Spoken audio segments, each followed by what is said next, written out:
क्या आप जानते हैं कि भीगा भीगा के जूता मारना किसे कहा जाता है?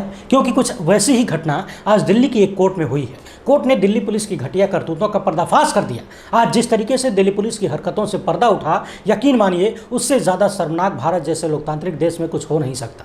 जिस पुलिस से हम कानून की रक्षा और लोगों की हिफाजत तथा न्याय दिलाने की उम्मीद करते हैं, गृह मंत्री अमित शाह के नेतृत्व वाली वही दिल्ली पुलिस कितने खतरनाक कारनामे कर रही है, जानकर आपके होश उड़ जाएंगे। वैसे गृह मंत्री की बात आ ही गई है तो उनके बारे में थोड़ी सी और चर्चा करेंगे।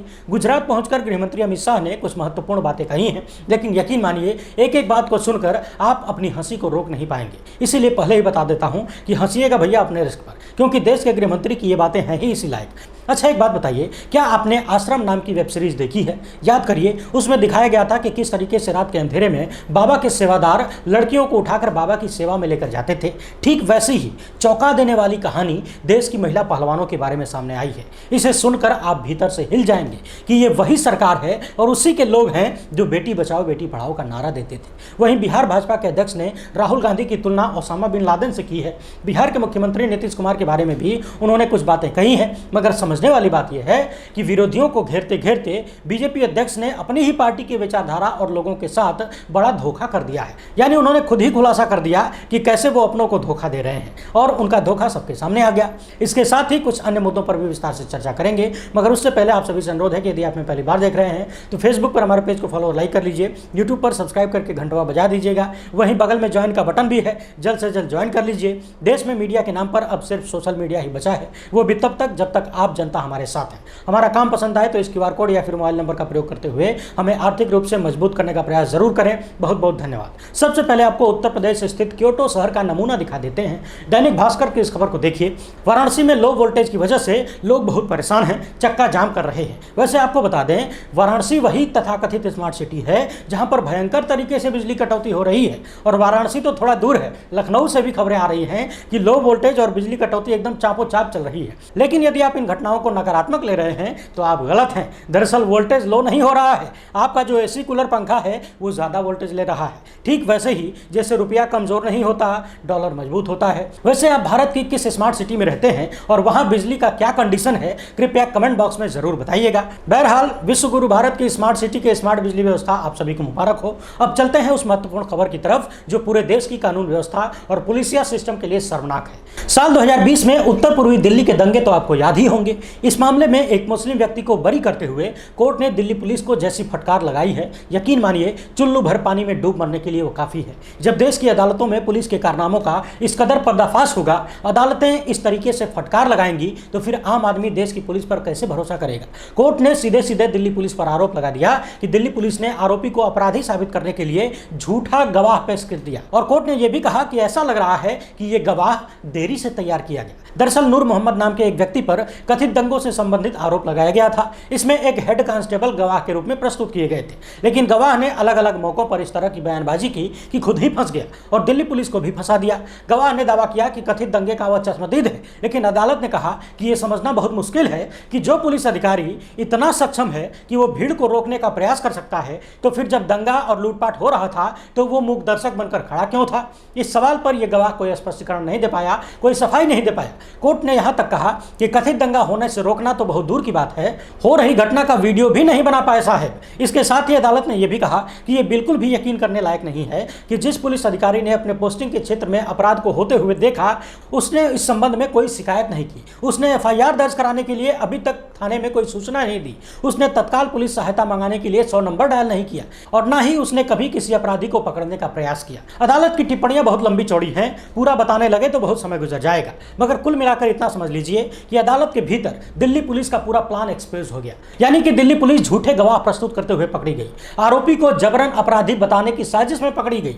हालांकि कोर्ट ने आरोपी को बरी तो कर दिया, लेकिन सवाल यह है कि ये जो लंबा चौड़ा वक्त उस व्यक्ति को शारीरिक और मानसिक रूप से प्रताड़ित होते हुए गुजारना पड़ा, उन सब के लिए जिम्मेदार कौन है। वहीं दिल्ली दंगों से संबंधित मामलों में उमर खालिद समेत कई ऐसे नाम हैं जो सालों से जेल में बंद हैं। ये वो लोग हैं जो गांधी के रास्ते पर चलकर धरना प्रदर्शन और विरोध प्रदर्शन करने की बातें किया करते थे, मगर गांधी के रास्तों पर चलने वाले जेल में हैं और और कपिल मिश्रा, अनुराग ठाकुर जैसे भड़काऊ बयानबाजी करने वाले और इस तरह के अनेक दंगाई मानसिकता के लोग खुलेआम जिंदगी का मजा ले रहे हैं। कितना जबरदस्त विश्वगुरु बन रहा है भारत। दिल्ली दंगों से संबंधित यह पहला मामला नहीं है जब दिल्ली पुलिस को कोर्ट ने जूता भिगा के मारा है। लगातार इस तरह की बातें सामने आ रही हैं कि दिल्ली पुलिस के पास कोई सबूत ही नहीं है, मगर फिर भी सिर्फ हवाई संदेह के आधार पर लोगों को सालों तक जेल में डाला रखा गया है। कोर्ट ने यह भी कहा कि संदेह चाहे जितना गहरा हो वो सबूत नहीं बन सकता, यानी वो किसी को अपराधी साबित नहीं कर सकता। उमर खालिद के तो एक ऐसे भाषण को विवादित बता दिया गया जिसे सुनने के बाद कोई भी व्यक्ति किसी भी रूप में उसे असंवैधानिक या गलत नहीं कह सकता।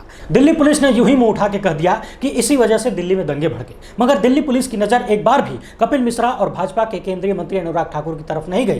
क्या यह सवाल नहीं होना चाहिए कि देश के जिस गृह मंत्री के अंदर दिल्ली पुलिस आती है, क्या उनकी कोई जिम्मेदारी नहीं है? क्या उनसे सवाल नहीं होना चाहिए कि कपिल मिश्रा जैसे दंगाई मानसिकता के लोगों को बचाने के लिए क्या जानबूझकर एक विशेष धर्म के लोगों को टारगेट किया गया? यदि ऐसा नहीं है तो दिल्ली पुलिस कोर्ट में सबूत क्यों नहीं दे पा रही है? आखिर क्यों हर मामले में कोर्ट की फटकार दिल्ली पुलिस को झेलनी पड़ रही है? सवाल तो यह भी होना चाहिए कि जिन पुलिस अधिकारियों ने बेगुनाहों को फंसाया है उन पर कोई कार्रवाई क्यों नहीं होती? कल्पना करके देखिए, किसी को झूठे मामलों में फंसाकर सालों तक जेल में ठूस दिया जाए, उसके परिवार के बारे में सोचिए, खुद उसके बारे में सोचिए। उसके जीवन का जो बहुमूल्य समय किसी की साजिशों का शिकार हो गया, क्या कभी कोई उसे लौटा पाएगा? अब आपको आश्रम वेब सीरीज का वो सीन याद दिलाते हैं। याद करिए, जब बाबा आराम करने के लिए अपने शयन कक्ष में जाते हैं तो बाबा के सेवादार आश्रम में कैद की गई लड़कियों को बाबा की सेवा में उपलब्ध कराते हैं। हरियाणा के सोनीपत में हाल ही में खाप पंचायत हुई। इसमें बजरंग पुनिया, साक्षी मलिक भी पहुंचे थे। इस पंचायत में उन्होंने गृह मंत्री अमित शाह और खेल मंत्री अनुराग ठाकुर से हुई मीटिंग के बारे में बताया और कहा कि सरकार किसी भी रूप में ब्रजभूषण सिंह को गिरफ्तारी के लिए तैयार नहीं है। बजरंग पुनिया ने यह भी कहा कि केंद्र सरकार ने 15 जून तक का समय लिया है, उसके बाद ब्रजभूषण की गिरफ्तारी के लिए फिर से धरना दिया जाएगा। अब सुनिए बेहद चौंका देने वाली कहानी। दैनिक भास्कर की इस रिपोर्ट के अनुसार इस मामले में गीता फोगाट के पर्सनल फिजियोथेरेपिस्ट ने ब्रजभूषण पर नए खुलासे किए हैं, जिसमें दावा किया है कि लड़कियों को रात में ब्रजभूषण की सिक्योरिटी वाली गाड़ियों से बाहर ले जाया जाता था। दैनिक भास्कर ने अपनी रिपोर्ट में क्या लिखा है, ध्यान से सुनिए। फिजियोथेरेपिस्ट परमजीत ने बताया कि गीता फोगाट ने 2014 में मुझे अपना पर्सनल फिजियोथेरेपिस्ट बनाकर साई लखनऊ कैंप ले गई थी। वहां मैंने देखा कि आधी रात के बाद लड़कियां बाहर जाती हैं, जिसकी मैंने अपने लेवल पर जांच की तो मुझे पता चला कि जिन गाड़ियों में लड़कियों को ले जाया जा रहा है वो बीजेपी सांसद और फेडरेशन के अध्यक्ष ब्रजभूषण सिंह की सिक्योरिटी में लगी हुई गाड़ियां थीं। इसके साथ ही उन्होंने ये भी बताया कि मैंने चीफ कोच कुलदीप मलिक और कमल सेन को कहा कि रात में बच्चे कहीं बाहर जाते हैं, इनको देखा जाना चाहिए। ये सब लिखित में रिपोर्ट किया गया था, कुलदीप मलिक और दूसरे सीनियर अफसरों को दिया गया था। कई बार मीडिया में भी साझा करने की कोशिश की गई, लेकिन मेरी बात को दबा दिया गया। आप लगातार सुन रहे होंगे कि बीजेपी के तमाम नेता ये कहते हैं कि जब हुआ था तब क्यों नहीं बोले, अब कहें बोल रहे हैं। देख लीजिए, बोला तब भी था, सबने बोला था, सबने आवाज उठाई थी, लेकिन आवाजों को दबा दिया गया। इस बार बहुत सारी आवाजें एक साथ निकली हैं तो सबके कानों तक पहुंच रही हैं। वहीं परमजीत ने यह भी बताया कि मैंने इस बारे में रात को बाहर जाने वाली लड़कियों से बात की तो लड़कियों ने कहा कि इसके अलावा हमारे पास कोई दूसरा चारा नहीं है। परमजीत ने इस मामले में लगातार कंप्लेंट करनी शुरू की तो अचानक उन्हें लखनऊ कैंप से छुट्टी दे दी गई, यानी कि जो भी ब्रजभूषण के खिलाफ आवाज उठा रहा था उसे उस जगह से हटा दिया जा रहा था। परमजीत ने यह भी दावा किया कि लखनऊ के साई सेंटर में युवा महिला पहलवानों को फंसाया जाता है। कैंप में अनऑफिशियल रूप से 4-5 लोग रखे गए हैं। थोड़ी सी भी चोट लगने पर युवा पहलवानों को घर भेजने के नाम पर डराया जाता है, धमकियां दी जाती हैं और फिर ऑफर दिया जाता है कि नेताजी से मिलवाकर आपको घर जाने से रोक लेंगे। आरोप है कि लखनऊ कैंप में ब्रजभूषण सिंह की पूरी टीम काम करती है। सोच कर देखिए, आज जब पूरे देश और दुनिया में पहलवानों का मामला गूंज रहा है, हर तरफ इसकी चर्चा हो रही है, इसके बावजूद ब्रजभूषण सिंह पर कोई कार्रवाई नहीं हो रही है, तो आप कल्पना भी कैसे कर सकते हैं कि 1-2 पहलवानों की शिकायत पर कुछ हो सकता था, या फिर एक एक करके यदि लड़कियां शिकायत करती तो क्या उन पर कोई सुनवाई हो सकती थी? हम उस देश में रहते हैं जहां पर बेटियों के साथ जघन्य अपराध होने के बाद भी बहुत सारे परिवार उन अपराधों को दबा जाते हैं। वो पुलिस के पास नहीं जाते, उन अपराधों का खुलासा नहीं करते, सिर्फ इसलिए कि बेटियों की जिंदगी बर्बाद हो जाएगी, उसकी शादी विवाह में दिक्कतें आएंगी। मगर उसी देश में देश की पहलवान बेटियां अपना सब कुछ दांव पर लगाकर धरना दे रही हैं। इसके बावजूद केंद्र की मोदी सरकार ने बेशर्मी की सारी हदों को पार कर दिया है। खेल के जिस कैंप से इस तरह की बातें सामने आ रही हों कि रात में लड़कियों को ब्रजभूषण की गाड़ियों में भरकर कहीं और ले जाया जाता है, क्या उस कैंप को आप खेल का कैंप कहेंगे? आप जनता बताइए कि क्या आप अपनी बेटियों को इस तरह के खेलों में जाने देंगे? और यदि आपकी बिटिया के साथ ऐसा कुछ हो तो आप क्या करेंगे? सोचने वाली बात है। महीनों से यह मामला चल रहा है, मगर देश के गृह मंत्री से लेकर प्रधानमंत्री तक किसी किसी की जबान से एक शब्द नहीं फूट रहा है।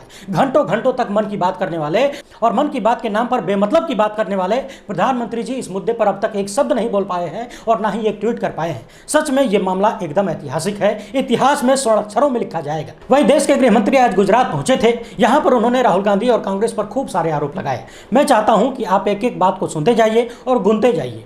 गृह मंत्री ने कहा कि राहुल बाबा जब भी वैकेशन के लिए विदेश जाते हैं तो वहां भारत की बुराई करते हैं। पहला सवाल तो यह है कि राहुल गांधी विदेश जाएं तो वो वैकेशन होता है और प्रधानमंत्री जी विदेश जाएं तो फिर वो क्या होता है भाई। दूसरी बात यह है कि भारतीय जनता पार्टी प्रधानमंत्री और बीजेपी को भारत क्यों समझती है। पीएम मोदी भारत नहीं है। पीएम मोदी पर सवाल उठाना, बीजेपी के शासन पर सवाल उठाना भारत को बदनाम करना नहीं होता है। गृह मंत्री ने यह भी कहा कि राहुल गांधी को अपने पुरखों से सीखना चाहिए कि देश की मिट्टी पर देश की राजनीति की चर्चा की जाती है। अगर देश की राजनीति की बात करनी है तो देश में रहकर क्यों नहीं करते। विदेशों में अपने देश की निंदा करना शोभा नहीं देता। मगर सवाल यह है कि गृह मंत्री जी ने प्रधानमंत्री जी को यह बात क्यों नहीं बताई, जब विदेश जाकर प्रधानमंत्री मोदी कहते हैं कि अब तक भारत में कुछ भी नहीं था। भारत में पैदा होकर लोग पछतावा करते थे कि पूर्व जन्म में कौन सा बुरा कर्म कर दिया था कि भारत जैसे देश में पैदा हो गया, चलो छोड़ो कहीं और चले जाते हैं। इस तरह की तमाम सारी बातें हैं जो सीधे सीधे विदेशों में भारत की छवि को खराब करने वाली है। क्या ये बातें गृह मंत्री जी को मालूम नहीं है? और राहुल गांधी ने तो अपने वक्तव्यों में कहीं भी भारत को बदनाम करने जैसी कोई बात नहीं कही है। उन्होंने साफ साफ कहा कि भारत सभी को प्रेम करने वाला देश है, भारत सबको सुनने और सबको सम्मान देने वाला देश है। हाँ, मोदी सरकार के कार्यों के तौर तरीकों पर और जिस तरीके से देश में लोकतंत्र का गला घोटने की कोशिश हो रही है, जिस तरीके से देश का गोदी मीडिया नंगा नाच कर रहा है, इन सब पर उन्होंने सवाल किया जो कि एक विपक्षी नेता को करना चाहिए। यदि आप देश में बोलने नहीं देंगे, संसद में माइक ऑफ हो जाएगा, संसद से बाहर कर दिया जाएगा, तो फिर व्यक्ति बोलेगा कहां।